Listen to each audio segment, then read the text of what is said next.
गुरुग्राम, बादशाहपुर, रेवाड़ी, धारूहेड़ा में श्रद्धा भाव से मनाई गई महर्षि वाल्मीकि जयंती।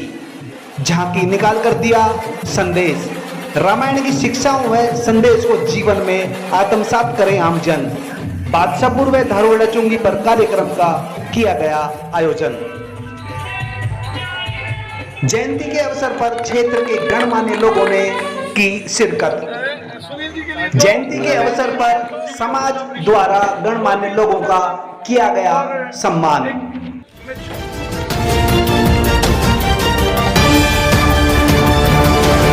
नमस्कार, आप देख रहे हैं तहलका हरियाणा, आपकी आवाज। देश में समय समय पर अनेक महापुरुषों ने जन्म लेकर मानव जाति का मार्गदर्शन किया है। आदि कवि महर्षि वाल्मीकि भी ऐसे ही महापुरुष थे जिनके सिद्धांत पर आज भी समाज के लिए प्रासंगिक है। इसी सद्भाव के साथ देश भर में बुधवार को वाल्मीकि जयंती महर्षि वाल्मीकि की चित्र पर पुष्प अर्पित कर झांकियां निकालकर मनाई गई। महर्षि वाल्मीकि जयंती पर वाल्मीकि समाज की ओर से रेवाड़ी में बुधवार को कालका रोड स्थित वाल्मीकि आश्रम में वाल्मीकि जयंती समारोह का आयोजन किया गया। कार्यक्रम में जिला परिषद के सीईओ जयदीप यादव ने बतौर मुख्य अतिथि शिरकत की। इस मौके पर वाल्मीकि और सर्व समाज की ओर से शहर की धारूहेड़ा चुंगी से शुरू होकर मुख्य बाजारों में सुंदर सुंदर झांकियां भी निकाली गई। वहीं गुरुग्राम के बादशाहपुर में भी समाज के सैकड़ों लोगों ने एकत्र होकर एकता व भाईचारे का संदेश देकर क्षेत्र में झांकी निकाल वाल्मीकि जयंती मनाई। झांकी के दौरान युवाओं ने तरह तरह के करतब भी दिखाए। जयंती के अवसर पर बड़ी संख्या में शहर के गणमान्य लोगों ने भाग लिया और महर्षि वाल्मीकि के चित्र पर पुष्प अर्पित कर उन्हें याद किया। रेवाड़ी में महर्षि वाल्मीकि जयंती पर मुख्य अतिथि सीईओ जिला परिषद जयदीप यादव ने अपने विचार रखते हुए कहा कि महर्षि वाल्मीकि जी ने पवित्र रामायण की रचना पूरी मानव जाति के कल्याण हेतु धर्म का मार्ग दिखाने के लिए लिखी थी। समरसता व सद्भाव के प्रतीक महर्षि वाल्मीकि जी की शिक्षा व विचार हमें एक समृद्ध और गौरवशाली समाज की रचना करने की प्रेरणा देते हैं। महर्षि वाल्मीकि जयंती के उपलक्ष्य में शहर भर में शोभा यात्रा भी निकाली गई। महर्षि वाल्मीकि द्वारा रचित रामायण वह आदर्श ग्रंथ है जो पीढ़ियों से समाज का मार्गदर्शन करता आ रहा है और आगे भी करता रहेगा। उन्होंने कहा कि रामायण का मूल विषय राम कथा का प्रतिपादन है। युवा पीढ़ियों को चाहिए कि वे रामायण ग्रंथ की अच्छी शिक्षाओं को अपने जीवन में उतारे। उन्होंने कहा कि कोई भी व्यक्ति जन्म व जाति से बड़ा नहीं होता बल्कि अपने कर्मों से बड़ा होता है। उसे ऊंच नीच की भावना को अपने मन से निकाल देना चाहिए। गुरुग्राम व रेवाड़ी जिला के सभी खंडों में प्रशासनिक स्तर पर भी महर्षि वाल्मीकि जयंती मनाई गई। वहीं बावल उपमंडल के गांव जैतड़वास में एसडीएम बावल संजीव कुमार व उपमंडल कोसली में एसडीएम कोसली होशियार सिंह ने महर्षि वाल्मीकि जयंती कार्यक्रम में बतौर मुख्य अतिथि शिरकत की व समारोह को संबोधित किया। वहीं गुरुग्राम के बादशाहपुर क्षेत्र में पिछले कई दिनों से महर्षि वाल्मीकि जयंती मनाने की तैयारियां की जा रही थी। उसी के चलते बीती रात को पूरी रात सत्संग किया गया, जिसके बाद प्रसाद वितरण करने के बाद में आज पूरे क्षेत्र में झांकियां निकाली गई। तो आइए दिखाते हैं झांकियों के कुछ अंश।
हर साल की भांति ये वाल्मीकि प्रगट दिवस पर ये झांकियों का आयोजन किया जा रहा है और ये एक एकता का प्रतीक है और बड़े उल्लास से खुशी से ये त्योहार हम भाईचारे का सब मनाते हैं। इसमें सभी का सहयोग होता है और ये हर साल की भांति हम आगे भी कोशिश करेंगे कि ये त्योहार हमारा सुख शांति से आगे भी चलता रहेगा। उससे भी पहले हमने एक साल कोरोना की वजह से बीच में नहीं करा पाए, उससे पहले हमने साल भी हर साल की बात ही हमने बड़ा अच्छा वाल्मीकि प्रगट दिवस पर झांकियों का आयोजन किया गया था। जुलूस बहुत अच्छी तरह किया गया है और इससे हमें एकता का संदेश मिलता है और भाईचारा बना रहता है। हमारे यहाँ दलित समाज लिंग समाज रहता है, सभी मिलकर सब भाईचारा गाँव बस्ती की तरफ से ये बड़ा खुशी का उल्लास से त्योहार मना। बाहर से भी कुछ लोग आए हैं, हमारे सब मिलजुल के आसपास के बादशाहपुर के सभी मिलजुल के यह सब ये त्योहार में शामिल होते हैं और सभी उत्साह से इसका सहयोग करते हैं और मनाते हैं। हाँ, सभी क्षेत्रवासियों को और सबको हमारी वाल्मीकि प्रगट दिवस की सभी को शुभकामनाएं और सभी को खुशी से ये त्योहार मनाने का हर साल दिवस पर समस्त ग्रामवासियों की तरफ से एक भव्य आयोजन का प्रोग्राम किया गया और इस आयोजन में अम्बेडकर सभा खिड़कीदोला, वाल्मीकि सभा खिड़कीदोला दोनों रजिस्टर्ड सभाओं ने बहुत ही जोर शोर से इस आयोजन का प्रोग्राम किया। इसमें मुख्य अतिथि हमारे लिए जो चुनाव लड़ा मोनू पार्षद जी गांव खिड़कीदोला से और भाई परवीन जी टीम राकेश दौलताबाद की तरफ से जिन्होंने हमारे लिए यहाँ काफ़ी संघर्ष किया, काम किया है, वो हमारे विशेष अतिथि थे। और इन सभी के साथ जितने भी हमारे युवा साथी बुजुर्गवान हैं सभी ने जोर शोर से अच्छा सहयोग किया, साथ दिया और वाल्मीकि प्रगट दिवस को बहुत धूमधाम से मनाया।